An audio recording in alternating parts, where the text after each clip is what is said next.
بسم الله الرحمن الرحيم.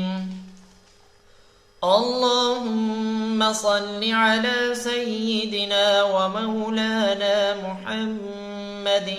صاحب التاج والمعراج والبراق والعلم،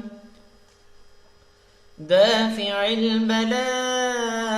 والوباء والقحط والمرض والألم، اسمه مكتوب مرفوع مشفوع منقوش في اللوح والقلم، سيد العرب والعجم، جسمه مقدس معطر مطهر منور في البيت والحرم، شمس الضحى بدر الدجى صدر العلا نور الهدى كهف الورى مصباح الظلم،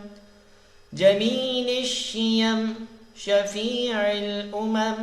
صاحب الجود والكرم، والله عاصمه وجبريل خادمه والبراق مركبه والمعراج سفره وسدرة المنتهى مقامه، وقاب قوسين مطلوبه والمطلوب والمقصود موجوده، سيد المرسلين خاتم النبيين شفيع المذنبين، أنيس الغريبين رحمة للعالمين،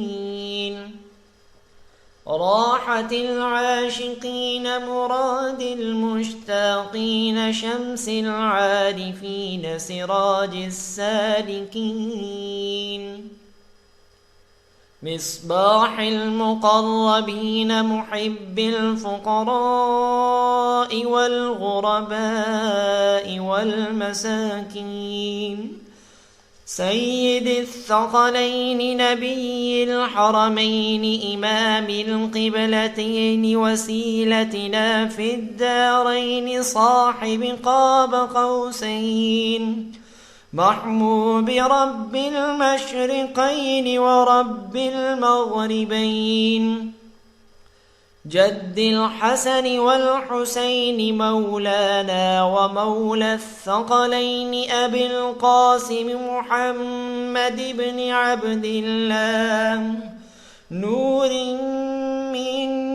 نور الله، يا أيها المشتاقون بنور جماله صلوا عليه وآله وأصحابه وسلموا تسليما.